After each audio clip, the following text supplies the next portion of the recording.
because I refuse to not be first. Do we do enough? Well, I never shut up about it. It must have been about 16, 17. We nicked their guilt rings. Right, the bouncer's guilt ring. This is no good for me. That's the reality. If you want the honest truth, and I see it every day. This is Joe Pugh for IFL TV, proudly sponsored by Everlast Take 2, because, Will, you have some prima donnas in your gym. Just a few, but yeah, so this is attempt number 2 at an interview. Yeah, well, first of all, how are you? I know you're well, because we're seeing a lot of each other at the minute, but... Yeah, we've been out quite a lot together, haven't we? We've had a couple of lunches together, but I'm very well, mate, and I'm all the better for seeing you on a Monday again. Monday, I'm here causing havoc. Got Lewis behind me. Got Patricia on the other side, who doesn't want to be in shot. Got Lisa over the back there, and ever present at the gym. And everyone's here, and you've seen a busy gym this morning. Bit of a fun day for the boys today, apart from Sonny and Tom. But yeah, it's been a good morning, really. Let's go back a couple of weeks to your last night where you had 3 fighters out. 2 out of 3. Yep. We'll start off with the sickener, really, with Jordan PURKISS. I know he's not just your fighter, he's your friend, he's part of your family, really, isn't he? Your missus loves him, and just how hard was it for you to take that? It was tough, but like it's a valuable lesson, not only for Jordan, but it's a valuable lesson for me as well. All of us that was involved with Jordan, like Jordan got so far so quickly, doing what he did. Southern Area English champion in 6 fights. 7th fight, Ashley Lane. But listen, Ashley Lane looked at it as a last chance saloon, and look what he done. He turned up.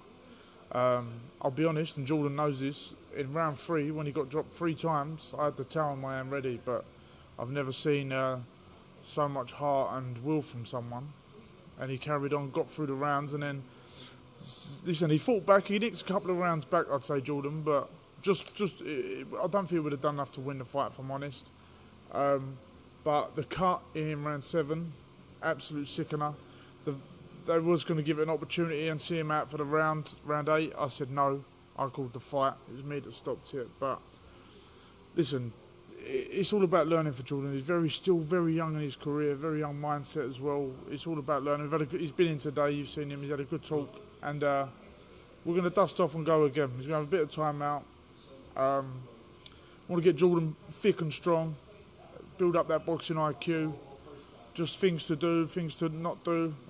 It's all learning. It's learning not just from him and me. It's me as well. So it's good. Listen, it's a bump in the road for him. Was that your toughest one to take as a pro trainer? Yeah, because this sounds really big-headed, but we haven't lost much, really. I've lost 4 pro fights, probably out of 60. So yeah, it was a sickener because you just feel like I jumped on the bandwagon of Jordan. Like, God, this kid's like he's working miracles, and I truly believed he'd make good work of Ashley Lane. But it's things open your eyes on fight night, especially, and it's just one of them things. And yeah, it was hard. It was hard to take. Before the fight, he said he wanted to move down anyway. Is that still a path that you're probably going to take? Yeah, because listen, Jordan, during his training, and we've had a good addition of Ian Chidwigan in the camp, trained with me, and he's educating Jordan on what to eat. And listen, some of these guys, where they're not educated on diet and that, they're leaving a lot out, and they're literally starving themselves. So Jordan's learning as he goes along, and making his body healthier. And with the right diet that we're setting for him, he'll be able to go lighter but consume more, if you understand what I mean. So it'll benefit him massively. So yeah, going down a weight is still the option, and then we'll see where we go from there. Listen, I think Jordan could pick another Southern Area English up, getting back used to boxing again, and we'll go from there. But it wasn't all downs that night. The other 2, start off with Thomas Galbraith. After I spoke to him, after his fight, he said that was the first time he's ever listened to someone in his corner, and I know he was really pleased with how he boxed. Yeah, really happy. Listen, you've been here when Thomas has sparred, and I think it's been close that I've not jumped on a canvas and wring his neck sometimes. Do you know what I mean? So Thomas, to listen on fight night as he did, like literally punch perfect, I'm very, very happy. He's got it was a blessing in disguise. It won an 8-rounder. Thomas has had a lot of private stuff going on, which he hasn't been telling everyone and parading all over the internet, which he's a good, decent person, but he's kept it in, done his camp. He's going to have a little bit of time off because of his personal issues, to get them sorted and then back in. But I'm so glad he listened, because he deserved that win that night. He done well. He definitely did deserve that win. Obviously, we know certain stuff's happening there.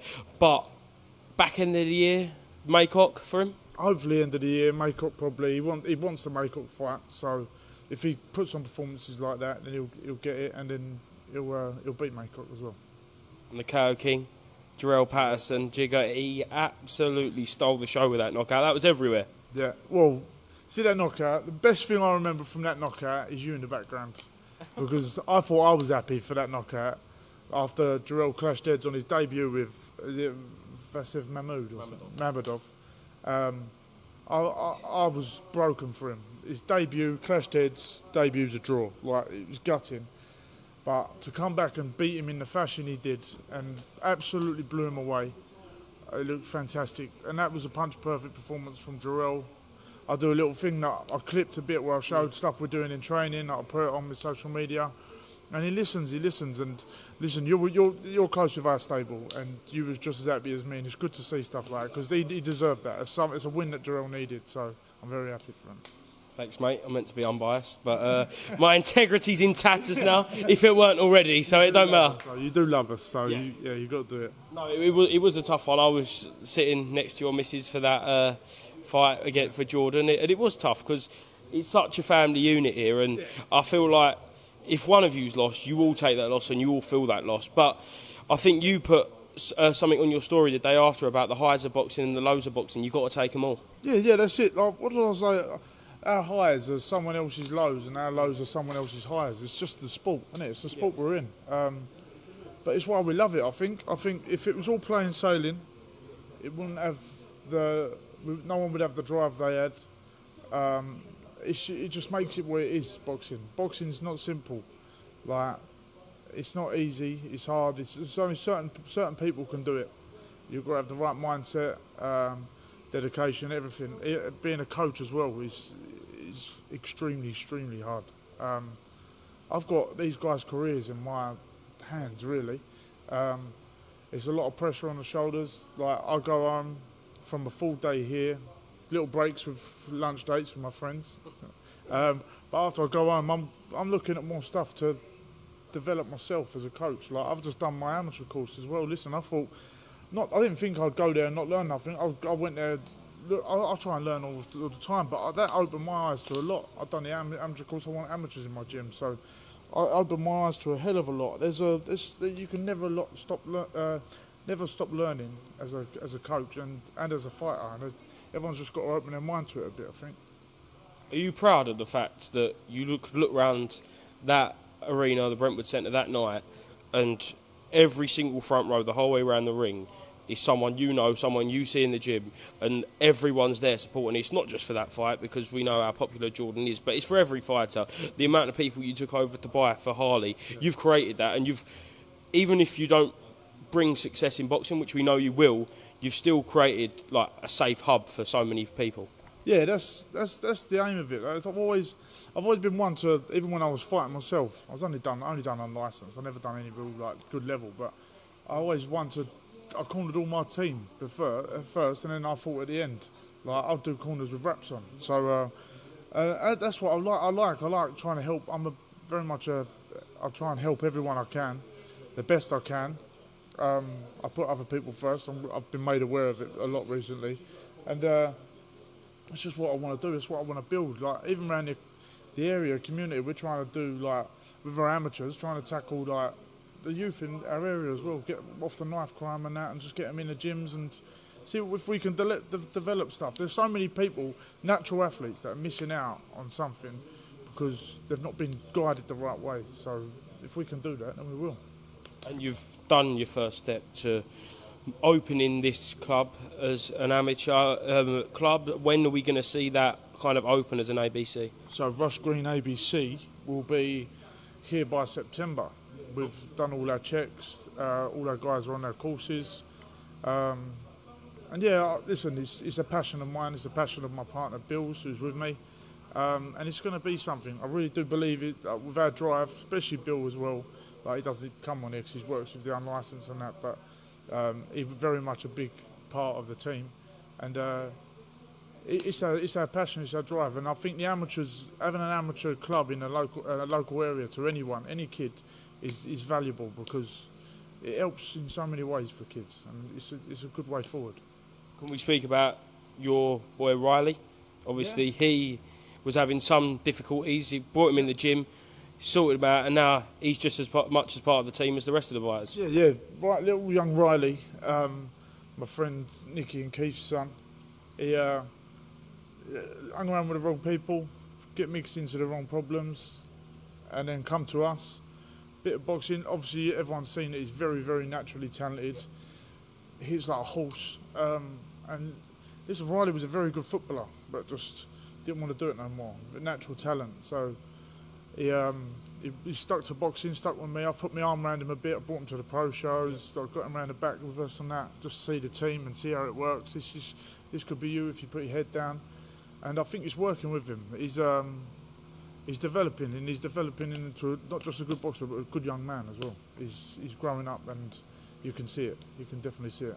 Yeah, and that's just as important as growing your skills, growing some life skills as well. But talking from the nurturing of the amateurs all the way up to the top, and someone who could go up to the top very quick, been announced that Tom Welland signed pro with Lee Eaton, and he'll be continuing to train with you. He's been around the gym for a while now.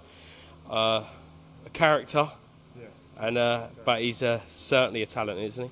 Yeah, Tom. Listen, Tom's got this like pro style anyway. I think Tom could do great things as a pro. I really, really do. A lot of notable coaches have said exactly the same. Lee and his manager has said exactly the same.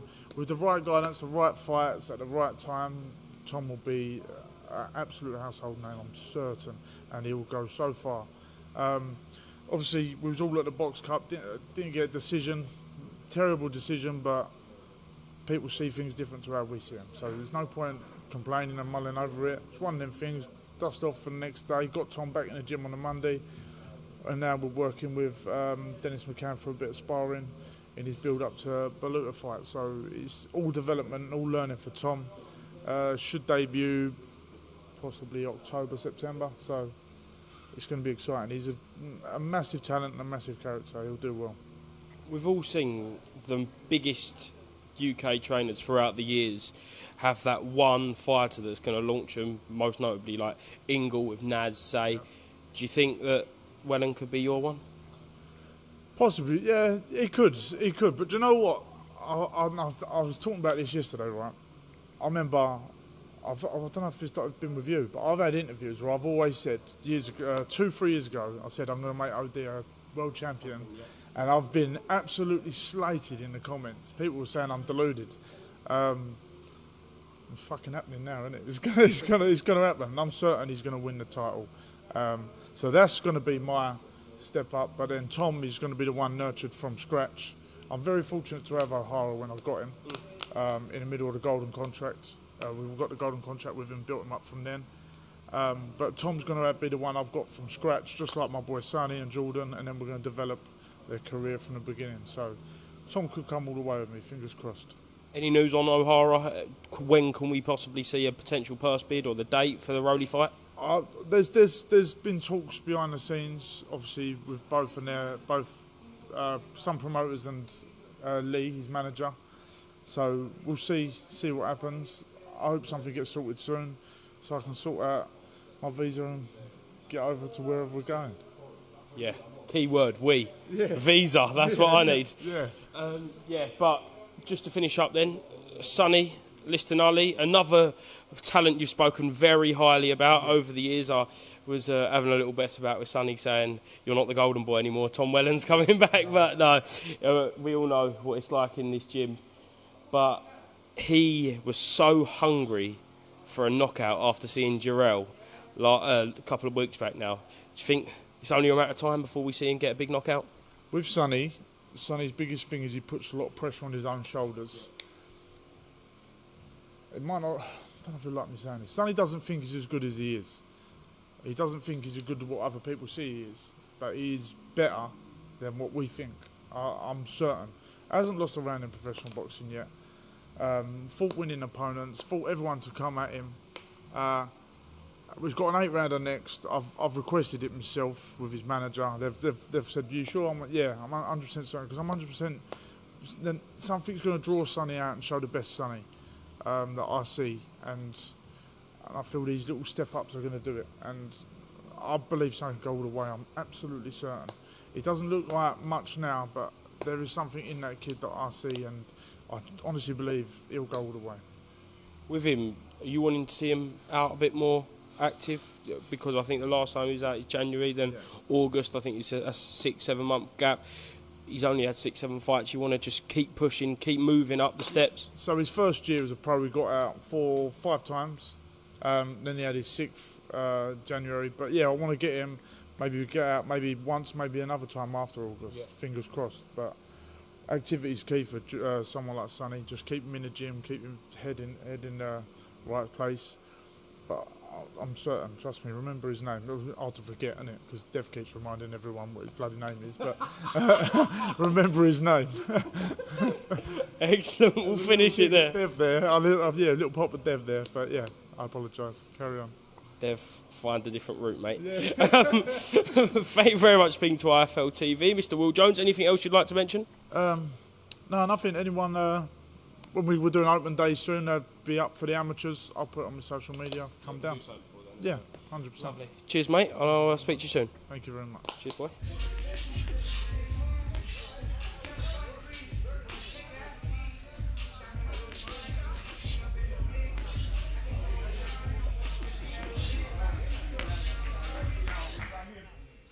Because I refuse to not be first.